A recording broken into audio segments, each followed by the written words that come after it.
panelists will talk for a few minutes each, and then we have some prepared questions, and then we hope that you'll use the cards in front of you to write out some questions with Sherry. Will come around and pick up, and I'll try to put in a coherent order to feed back to the panelists. So I think we're in for a real treat here. We asked each center director to give their, quote, 30-second elevator speech, but if you don't have to know academics too well to know that 30 seconds is really not in the cards, but it'll be brief, and then we'll move on from there. So, Nina? Thank you very much, Ray, and thank you, Susan, for the generous introduction to all of us. Thank you, folks, all of you, for coming this morning. It's fantastic that you come and support the college, and it's fantastic that you support Penn State. I am a very, very proud and happy member of the Penn State faculty. I've been here a little bit more than 9 years, and I have come to be very proud of Penn State as one of the great land-grant universities of this nation. And as one of its great public universities, I recognize the critical and singular importance of public universities in the fabric of this nation, in being engines for innovation, change, and economic growth. When you think of what has happened in this country since the Second World War in terms of scientific innovation and economic growth, much of this is attributable to the work that goes on in public universities like Penn State. Now, one of the remarkable things about centers within Penn State is that they serve an important function as being crucibles for innovation. They bring together faculty from within a college, from different departments often, or from many colleges, and they bring them together in order to come up with sort of interesting ideas. Maybe somebody had an interesting discussion with somebody else in the elevator or at coffee, and they decide that they want to do more with this idea. Centers potentially allow them to do this. Centers are enormously important and have come to be enormously important at Penn State in the last 30 years, especially because they bring together people who normally wouldn't get together for purposes of undertaking new research. They create these wonderful combinations of minds that can often yield irresistible and wonderful research programs. My own center, the Center for Human Evolution and Diversity, is one of the college's youngest, and it's actually a cross-college center. It brings together faculty from 4 colleges, including education, the Eberle College of Science, health and human development, as well as liberal arts. Our core faculty includes, at present, 11 faculty members drawn from these 4 colleges. And what we do in this center is talk about innovative ways to study human evolution and human diversity and to educate the public about these topics. Now, many of you, when you think of human evolution, think about skeletons and bones and stuff. We do a little bit of that, but mostly our charge is to think about how we can study human evolution in the context of all of the new information that has come to light about the human genome in the last 15 years and about human history as laid out in the fossil record. So we integrate bodies of information, and we're interested in understanding how our evolution influences our daily life. For instance, I study the evolution of skin pigmentation and how that affects our health and human well-being. And similar projects are gaining traction within this center.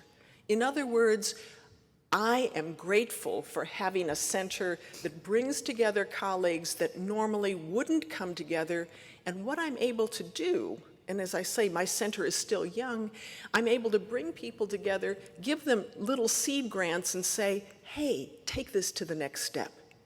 And sometimes they do, and it's fantastic. I want to tell you about one little project Susan alluded to, the Finding Your Roots curriculum project. That I have been working on for the last 5 years with sort of a consortium of people within the Penn State community. As Susan said, this is the principal investigators of this curriculum project are me and my colleague Henry Louis Gates, or Skip Gates, from Harvard. We, together with 9 faculty members from Penn State and another 9 from other universities and institutes throughout the country, have come together to develop an innovative new curriculum, actually an informal curriculum, primarily for middle school kids in summer camps or in after-school programs, as well as undergraduate biology classes, that brings together the investigation of individual investigations of their own genetics and genealogy in the context of evolution. What we're doing is we're trying to get kids excited about careers in science by investigating themselves. Everybody is interested in themselves, and that's what we're trying to capitalize on.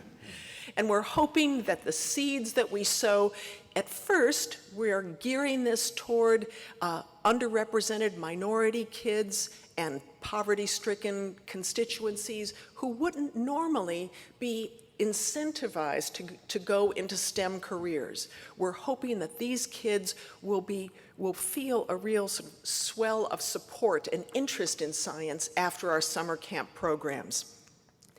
I'm delighted to tell you the freshest news that just came to me this morning.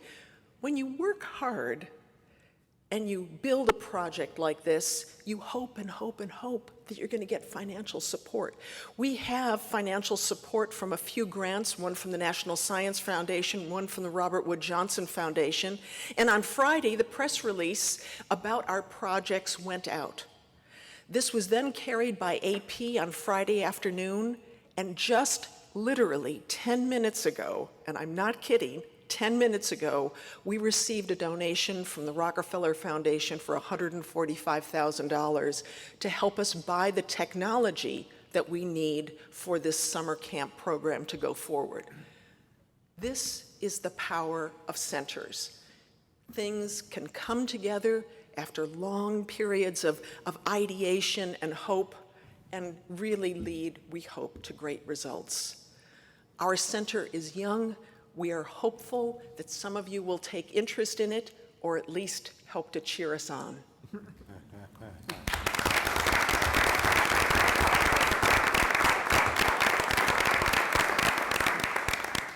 Here we are. That's me. Good morning, everyone. It's a privilege to be up here in front of all of you, and especially to thank you for all of the support you've given to the college over the years and really helped us to excel. You know me, I'm Bill Blair, and I'm director of the George and Ann Richards Civil War Era Center. And we are first and foremost a research center which joins together scholars and students who tackle various aspects of the changing nature of freedom and citizenship across a very wide chronological sweep. We're not just looking at 4 years of war, but looking at the period roughly from 1815 to 1877. Consequently, we take that word era in our title very seriously. The Richards Center, by the way, was founded on the premise that Americans will benefit from a more expansive vision of the Civil War period and its impact on freedom in contemporary life. This means we conduct fresh inquiry into the slavery, abolition, war, politics, and society that led to massive transformations in American life during this time. And we do this by doing more than generating books and articles, although that's very important and a central part of our mission. But as a national leader for the field, we help to establish new paths for historical exploration. In other words, we're trying to set the research agenda for the country as well, not just Penn State. And we do that through activities such as this, which was a conference We helped fund, with a match from the Canadian government, that was conducted in Banff, Canada, last summer, that brought together scholars, really over 60 scholars from 4 countries around the world, mostly focusing on the Hemispheric War and the challenges that occurred for Republican government during that time. We also train the next generation of scholars through our graduate programs, but we also direct research agendas by the Brose Lecture Series, which now has 9 books published, that we just had 2 come out. And of course, as you heard, I'm the editor of the Journal of the Civil War Era, which has become the premier journal for our subfield. But in training students, we not only focus on grad students, but we have paid internship opportunities for undergrads. This is someone I hope to talk about a little bit later. This is Sam Sarsfield, who was so successful at Harpers Ferry, they wanted her back for another go, which she did this summer. So when awarding us with a challenge grant, the National Endowment for the Humanities, I think, captured our mission very well when it said, quote, that the programs of the Richards Civil War Era Center examine the unfinished business of America's founding. It added that we are, quote, a national resource for teaching and learning about the historical ramifications of the Civil War era. But we also like to have fun. I don't know if you can see a certain dean in the middle, next to a certain chair of the board here. What they are doing, this is our spring executive tour. Tracy McCourtney could be seen looking very vicious, actually. This is a recreation of an assault by Confederates against the Union at Gaines Mills in 1862, right outside of Richmond. I'll leave it at that.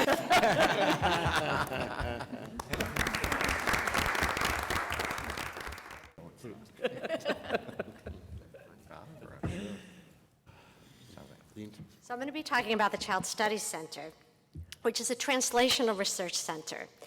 What we mean by that is it's a center that houses research that's very basic, understanding developmental science, developmental processes, and also houses research that attempts to use that basic research, translate it into programs and policies and practices that might make a difference in the real world, particularly in educational locations, schools, human service interventions, and so forth, with this overall goal of really trying to activate the power of science to make a difference in solving some of the critical issues facing children, particularly children at risk.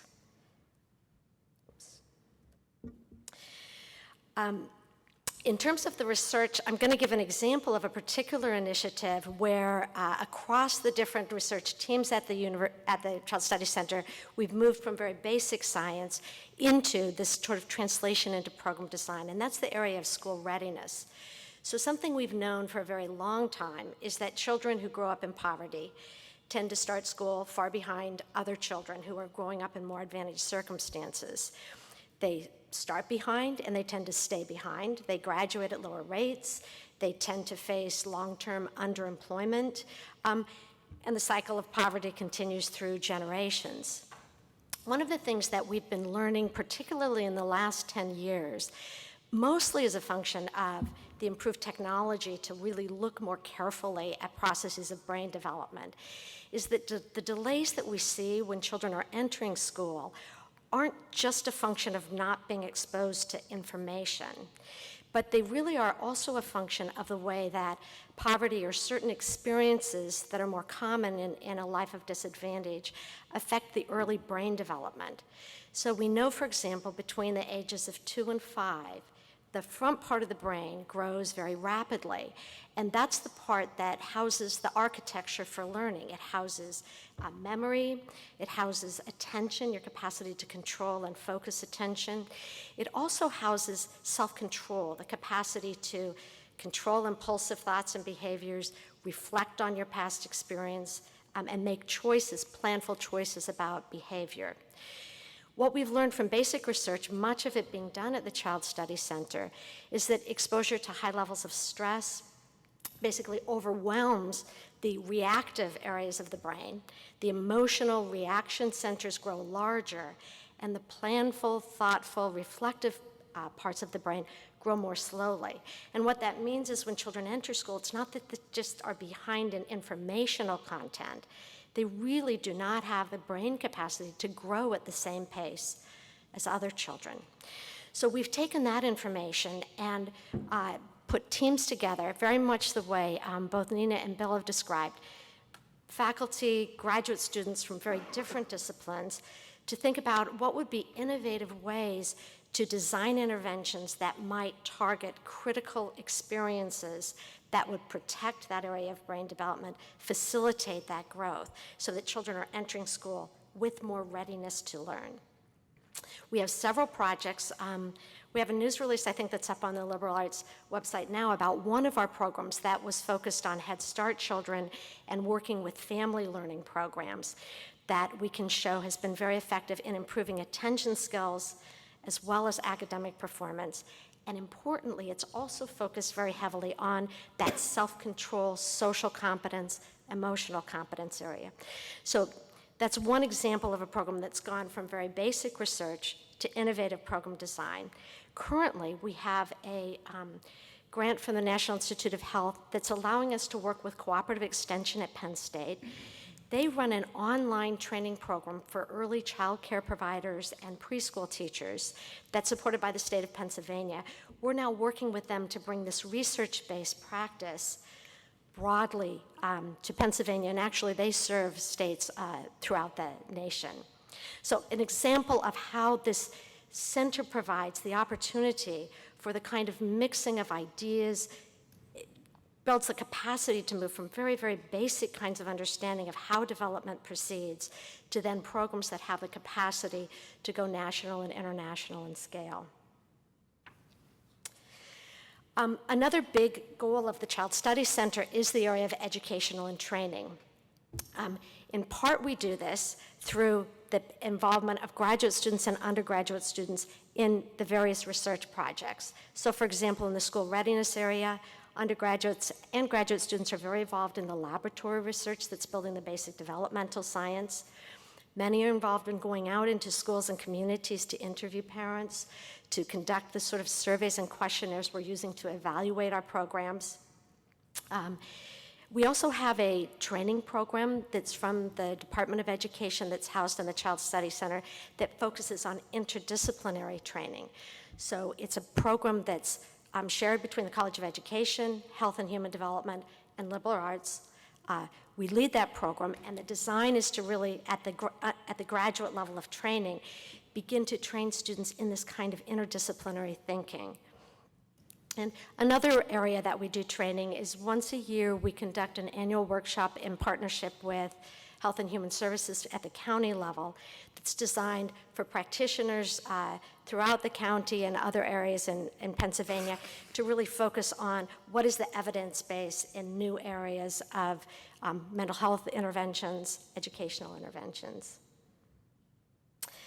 I wanted to give one example of the way in which we integrate research with training. So one of the things we know about today's undergraduates, they're just growing up in such a different kind of world. Technology has really transformed the way we do science and the way we do education and training.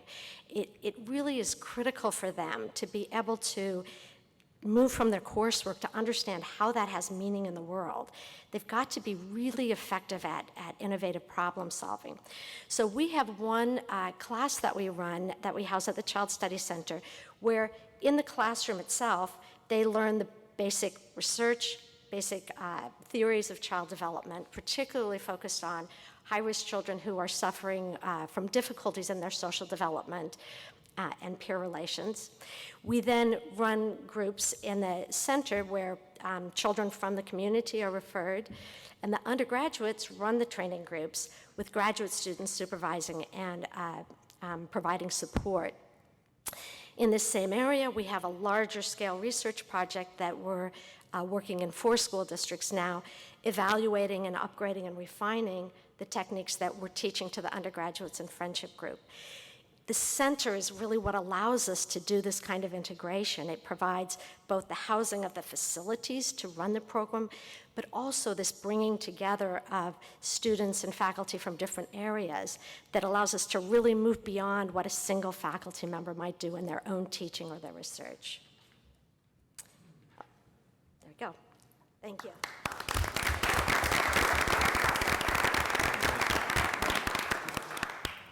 Well, thank you. Reminded of something Graham Spanier said some years ago, where he says, the world has problems, universities have departments. And most of the interesting questions are at the intersections of disciplines. And these centers are doing fantastic jobs at bridging disciplines and building partnerships. So we have a couple questions already, and Sherry awaits more. I'm wondering if we could have maybe Bill might go first here. Talk a little bit about how your center has helped us attract top faculty and top graduate students. And then it might be more so with Nina and Karen, maybe build onto that. Exactly how do you build this community of scholars when people are, at least initially, often working in their own silos? So, Bill? Well, this is actually pretty easy for me. Many of you probably saw Ari Kelman here, I think, in the spring. He's our McCabe Greer professor in the Civil War era. Without a center and without the professorship, Ari Kelman is not at Penn State. It's really that easy. He said to me point blank a few times that when he was going through the thought process of moving, that it was the center, the professorship, that were decisive in him coming here. Some of you know that Ari has a great personality. He comes across as a terrific classroom teacher too, and already he's starting to attract new graduate students to our program. Excellent graduate students follow excellent professors, and so we've had a great bump just by having him come here. Karen? So back when I did my graduate work, we still were writing our dissertations on manual typewriters. You know, the pace of science has changed just fundamentally now that we have technology. The pace is much faster. The kind of innovation that's being done, it really is not possible to be competitive in the world of science, to really achieve new innovations, to attract grant dollars, unless you're able to navigate this much faster pace of knowledge, growth of information, new techniques for measurement and evaluation. And one of the best ways to do that is by having access to a lot of other faculty who are staying in the top of their areas. So then you're not responsible for staying on top of everything. You're able to really communicate with and benefit from this joint expertise. This is a real transformation in how science moves forward. And Penn State College of Liberal Arts, through these centers, has capitalized on the capacity to make this transformation. So what we see is when new faculty come, when we're trying to attract graduate students, the capacity to come to a center and see how collaborative and how exciting the discussions are that are going on, to see the track record in how people working within the center have been able to leverage the resources of the center to then attract additional funding. These are really just critically important in attracting the right people. And then, of course, the right people take the research, take the training and education to the next level. So it really is, I think, a critical engine for staying very topical and staying very competitive in the field. And we're training our undergraduates to navigate that field themselves as they emerge into the next levels of their careers. Centers really allow us as faculty to go places intellectually that we would find it hard to do otherwise. And I think it's important to think about centers not necessarily as permanent or brick and mortar entities, but rather evanescent sort of intellectual structures to which people are attracted, in which people can do exciting things, and then when that exciting work has moved on, the center itself might dissolve. In other words, we don't have a huge investment in sort of making our centers into something for perpetuity, but they serve a really important function for intellectual catalysis between and among faculty, in the training of graduate students, and in fostering the apprenticeship of undergraduates. So I know with our own center, which is really a baby of a center, we just put out a seed grant request for proposals a few weeks ago. People wrote to me and said, wow, I never thought about doing this, but I'm going to do this with so-and-so. That's the kind of thing that you really want to see happening. And that is the engine of change at this university. Yeah, there's a few questions that really revolve around how do you build these centers? How do you build teams? And this is something that Karen did broadly across the social sciences. Can you build off what Nina just said? How do you have this idea, now before we attract people from the outside, you've got to get people internally to buy into this cross-disciplinary conversation. What did you find work, Karen? So one of the things that has really been effective at the Child Study Center, we have several initiatives which are basically areas of interest and need for research, where we have faculty who take a leadership role. They host Friday morning, it's every Friday morning, discussion groups. So faculty come to these, spend, it's about a 2-hour block of time. They can bring their ideas to the group for discussion. They can bring ideas or new opportunities for research dollars. They can bring those to the group to talk about who else might be interested in that topic. We can host speakers who are introducing new kinds of technology. It's a mechanism for staying very relevant. It's exciting intellectual community that faculty just don't have an opportunity with otherwise. When they're teaching, it's them teaching their courses. Much of faculty life is very isolated, where you're giving to others. And this capacity to have the intellectual stimulation and collaboration is very unique. We've actually grown. We're up to 66 faculty affiliates. We've been growing about a pace of 10 to 15% a year, because there aren't that many opportunities for this kind of discourse. And it really raises the capacity of faculty to, in their teaching, in their research, in their own scholarship, to have that opportunity. We also, like the other centers, are able to use the donor funding to bring in speakers, to stimulate new ideas, to provide opportunities for professional development for our faculty as well as our students. And that's also a great resource. And then we have laboratory facilities that also make it possible for them to carry out their research. I think you could probably imagine there's a lot of impediments to this. One of the most straightforward impediments is disciplines talk different languages. Mm-hmm.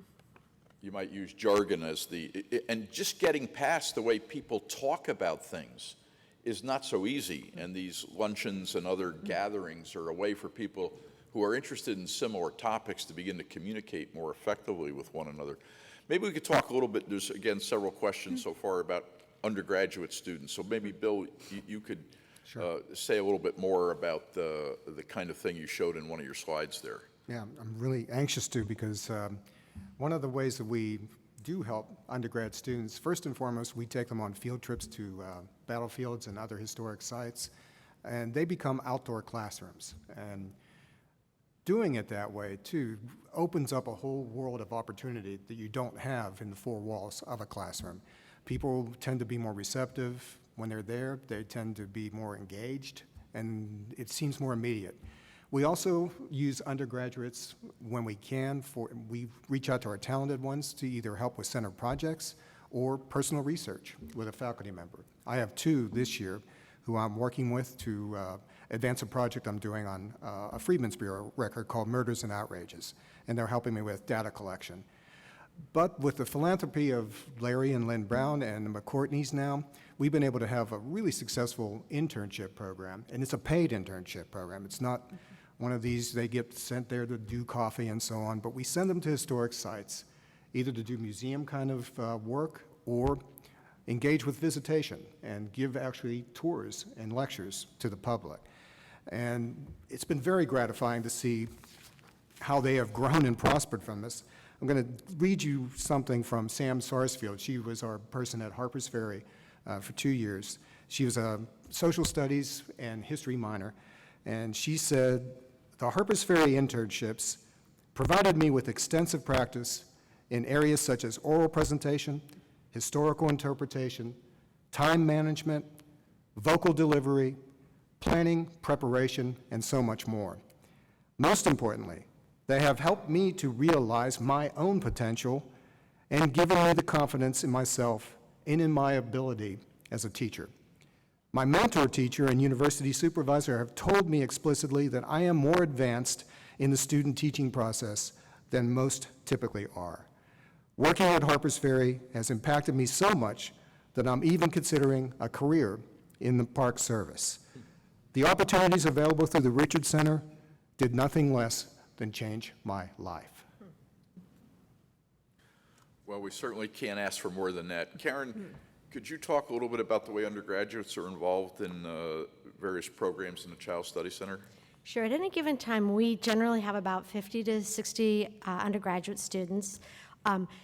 They can take independent research credits where they work with different faculty in a mentorship, a small group mentorship model, where they're able to really be involved in a very hands-on way in the decision-making discussions about how to design research projects, about measures to use, interacting with children and families around the collection. Those are critically important and complementary to the kinds of experiences they have in a classroom. Then I mentioned they're also able to get involved in our outreach projects. We have many undergraduate students who are interested in potential careers in human services, where that capacity to actually see what it's like to work with children and families in a supervised practicum is a critically important opportunity. And also, it allows them to engage with the research and the theories that they're learning in classrooms in a whole different way. They see the meaning and the relevance of the classroom activities to significant problems in the world. I think we've all seen a real change in the characteristics of students as they've grown up with technology, and they're really pretty impatient with just a passive lecture. They're really interested in seeing what they can do with ideas, and they're much more, I think, concerned with the meaning of this, how it will be rewarding for them to be engaging with subject material, learning different activities. And it would be very difficult for every single professor to create these opportunities on their own. The center allows faculty to essentially pool their resources to create these kinds of innovative learning opportunities. And then, of course, the funding from donors allows us to facilitate some of them. We've been able to send undergraduates to conferences to present their work, which, just like the letter, gives them that feeling of real accomplishment and motivation for future education. Yeah, one point I'd make here, I think you can tease it out of both what Bill and Karen have said, is that none of us are about creating clones of ourselves. You know, the student was talking about their communication skills. Karen has alluded to problem solving, how to do research, how to attack a problem, and whether or not somebody's going to go on for a PhD in any of these fields aside, they are really better prepared to operate in the world that they're going to enter once they graduate.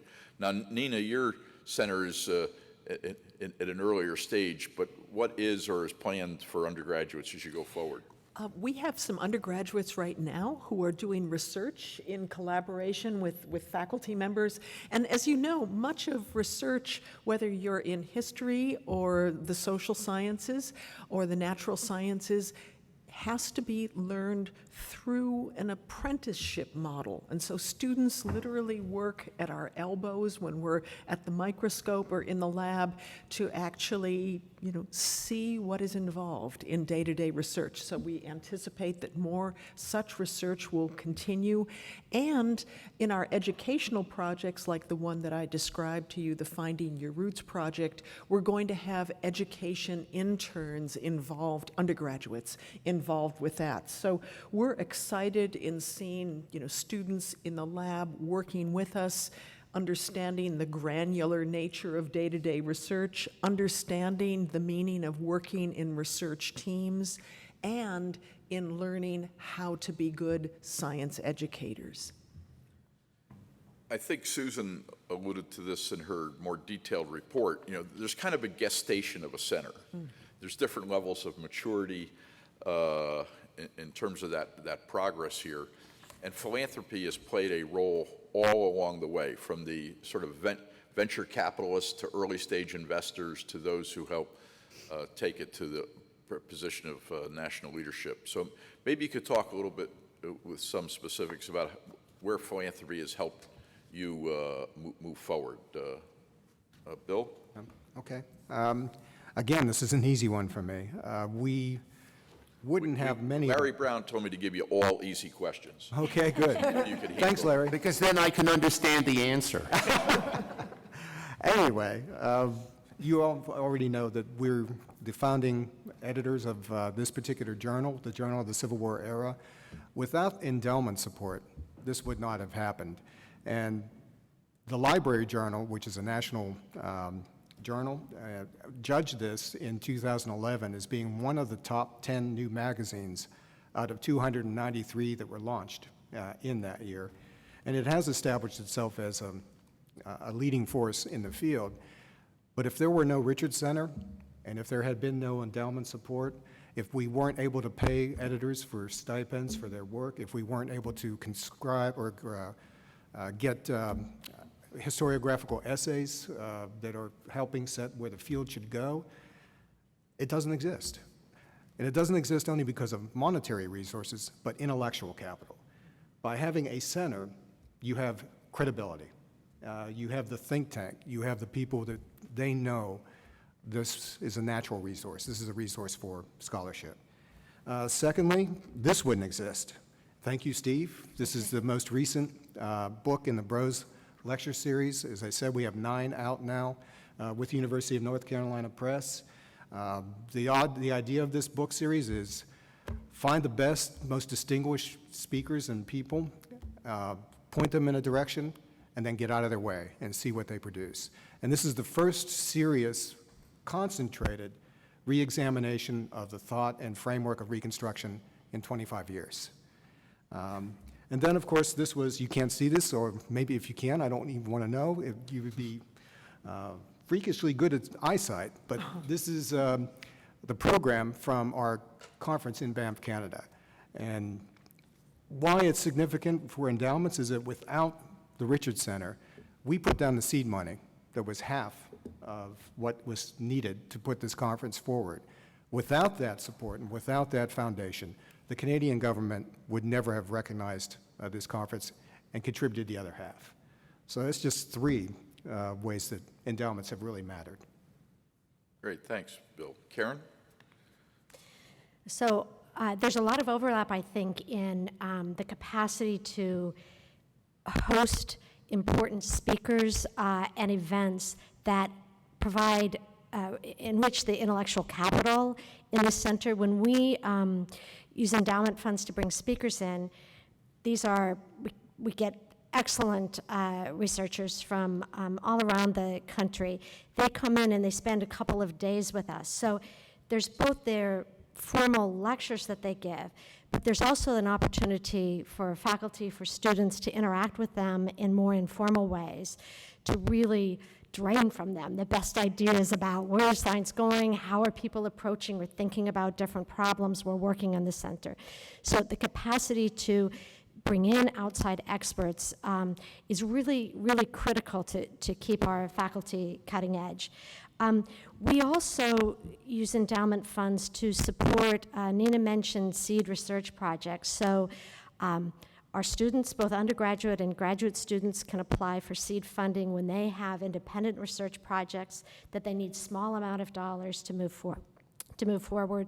They can apply for support if their work has been accepted at a conference, to supplement their travel costs to move to present at those conferences, which is both important for the learning about the quality of science going on nationally, but also for the professional networking that allows them to move more seamlessly into work as they complete their education. And a really important area for us, so one of the things that the Child Studies Center focuses on is facilitating the capacity for faculty to attract larger sums of money from federal sources. We have a lot of funding from the National Institutes of Health, National Science Foundation, Institute for Educational Sciences, several other foundations. To attract that funding, you have to not only show that you have a great idea, a very important project that needs to be done, but you usually have to also document that you've got a prototype, that you've already done a pilot test, that you have a capacity and an innovation that's worth investing a couple of $1 million of federal funding in. They won't fund the initial innovation, and that's where the endowment funds are so critical. It allows us to build an idea, to build a prototype, to do pilot testing that then can be leveraged with much larger grants from federal sources. And we've experienced a lot of success. We are one of the older centers at the university. We are up to, I think we house 26 federal grants now in the center. We've also seen an increase of about 10% a year with this kind of leveraging of cooking the ideas in the think tank, being able to facilitate with seed money support the development of prototypes, and then supporting people in writing really cutting edge kinds of proposals that make the cut when they're reviewed at the federal level. Yeah, this is really important. And I should say that the center's report to Eric and the research office more generally, and there's a question here about how do you gauge the ROI on centers and investments. Well, you know, Eric is asking for things like what kind of books and articles are emerging from the work of the center and its affiliates, what's the citations to that work, and federal grants, you know, and Karen has just outlined very succinctly how difficult it is. At NICHD, National Institute for Child Health and Development, what are the pay lines these days, Karen? It's 5% right now. So that means of all the proposals submitted, you have to be ranked in the top 5% to be funded. We're hoping it comes down. It usually was closer to 10%, and we're hoping to see that recovery with sequestration being over. But even so, it's a very, very competitive process. So there's, you know, there's scholars all over the nation submitting grants that they need to get funded to do their work, and the centers are doing a critically important, playing a critically important role in building research teams that can be successful. And if they are, that's a measure of the ROI. And then, of course, there's the growing reputation of the centers and the faculty that get recognized in various ways. But you know, this is done all the time, and there's a review process, a formal review process for all the centers. Nina, now you're newer, so you haven't got these lavish endowments that Bill and Karen have been able to draw on. No, but I have. What do you aspire to? I have an appetite for them. I'm very happy to have a small amount of funding from the College of Liberal Arts, the Huck Institutes for the Life Sciences, and from the Social Science Research Institute, and I squeeze that collective pot of money for every penny that I can. But the key thing, and Karen brings this out, is that centers and the mechanism of funding innovative research through centers allows faculty to take risks that will lead potentially to bigger rewards. And so I seek endowments that will allow me to take more risks in my center, not inappropriate ones, but simply the ones that my faculty with good instincts think are really going to pay off. So I think these centers are crucibles for change, and the endowments give us that much more flexibility to engage in really exciting research and education. While the centers are very different, there are, as Nina just said, these very common themes, from helping to nurture and support and extend research on one end, and then reach out to the public on the other, ranging from all the work that Bill's center and students do, whether they're Civil War battlefields or in the form of various conferences, et cetera. To Karen's, I want to sort of highlight this word translational. There's this research being done, but at the core of the Child Study Center is translating it for the teachers, parents, and other participants in the system that helps form and develop our children in a way that's informed by research. There's lots of ideas about what people ought to be doing, but Karen and her teams are very much dedicated to having those informed by research that's been done carefully and assessed. So it's not just some random intervention, but one in which there's reasonable support for and evidence that it can succeed. And I think Nina's center is heading in the same direction, and this project with Skip Gates, is very exciting, and I think everyone can see the way in which that can pay off for society at large, and when it does, it may even help improve Harvard's reputation. Certainly hope it does.